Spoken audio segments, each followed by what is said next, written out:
And we will now hear from Cindy Sheehan from the United States.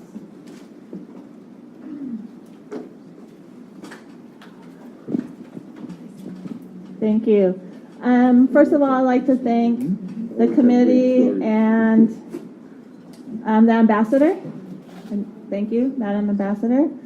And Keith, who's my B&B operator for the weekend, my bed and breakfast operator, and my driver. I'd like to thank Keith. I've stayed in many B&Bs around the world. Keith's is pretty nice. Yeah, he's my Toronto dad for this weekend. And his wife, of course, is a Cubana, and she's my, even though I'm pretty sure they're younger than me, they're my mom and dad for the weekend. First of all, I'd like to, my sister's here from Cuba. It's always great. I think I just saw Rosa Aurora, wife, one of the Cuban Five down in Tijuana, and I'm pretty sure I've seen you all this year more than I've seen my own sister. And so, but you're my sisters. We're family. And today is International Peace Day. So I would like to just encourage everybody to work harder for peace and justice. Justice goes with peace. I don't know about you all. I never thought that Obama was going to bring world peace. I didn't think he deserved the Nobel Peace Prize. As a matter of fact, I went to Oslo to protest it when he got it. So peace isn't going to come from the top down. It's going to come from us. And it's great to be back in Toronto. I've spent a lot of time here. I have worked with the community who's trying to support the war resistors from the United States. And I would urge the government of Canada to give our soldiers asylum. You know, I know that now it's supposed to be a volunteer military, but really that's the only job available to our young people anymore is joining the military. So like my son joined to get college education. College should be free. It should be available. It should be, it's a human right, not a privilege for the ruling class, or the robber class, as I call them, or the 1%, as they're called by the Occupy movement.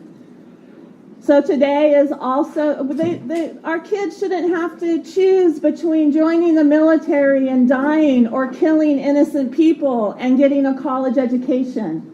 They shouldn't have to choose between getting a job that pays decently or joining the military to go kill innocent people.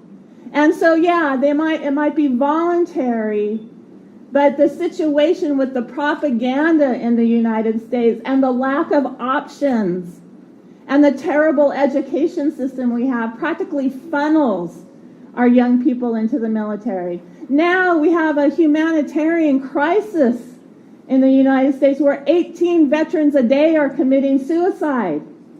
You know, so I would urge again, like I've been up here many times urging, I've been to Ottawa, urging the people to accept our soldiers as refugees from this humanitarian crisis, like you have before. I would urge you, and I think we just had a young woman confiscated, and she'll be, we have Bradley Manning, who is facing life in prison for exposing the war crimes. And this is off the subject, I'm sorry. Today's also, speaking of justice, today's also the first anniversary of the execution of Troy Davis in the United States. That's our injustice system that we have in the United States. I've worked really hard this year on this case of the Cuban Five. I've been to Tijuana, I was just in Tijuana. I was in Ireland and Northern Ireland and Sweden working on the case. I was in Washington, D.C. I wrote a letter to Obama last month, I think, and I explained to him some things because I don't think he understands. You know, last time I was in Cuba, he made a pronouncement that the United States would open up like discussions with Cuba if Cuba changed their society. I was like, how many times have you been to Cuba, Obama? You know, oh gosh, it's terrible to have health care and education, housing as a right. I think that we should change our society to look more like Cuba. And then maybe Cuba will want to talk to us. You know, it's like, who says Cuba wants to talk to you anyway? You arrogant, you know, whatever. And so my son died in Iraq. He was killed. You know, he was killed by somebody defending his own country. I don't blame the people of Iraq for my son's death. I blame my government. But my son was told he was going over there to fight terrorism. And of course, we all know that's a lie. We all know what the U.S. does increases terrorism. Yet we have 5 anti-terrorists in prison. Well, 4 in prison now and 1 still being detained by my government, not allowed to go home. And they were fighting real terrorism that killed thousands of Cubans. And of course, they're heroes around the world. They should be heroes everywhere. And I think that one place that needs to know about this case more than any place is my country. And that's why I try to do what I do to educate people about the political prisoners. We have many political prisoners in the United States. So I'm saying release the Cuban 5 and all the political prisoners. But I was in Holguin last year. And this is why I've been working extra hard for the case. At the last rally, I had a necklace that my son gave me before he went to Iraq. And it's like my most treasured possession. And so I gave it to the families. I presented it to the mothers who were there. And I said, you keep this until your sons come home. And then it's like a pledge of my solidarity. It's a pledge of my love with the families. You know, I speak to Gerardo on the phone once in a while. I write to the Cuban 5. I would steal your husband and marry him in a second. And they're just so upbeat. They're so, positive and energetic.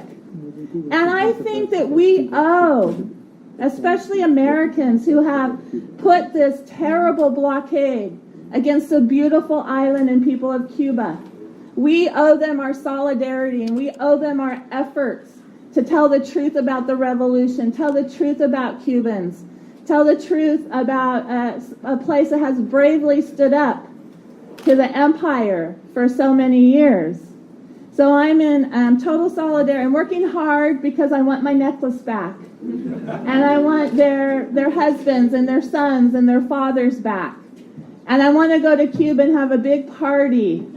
Drink lots of mojitos, Cuba Libres, Cristals, and just have a big party in celebration of the day that they will return. So, I think that's all I have. Thank you.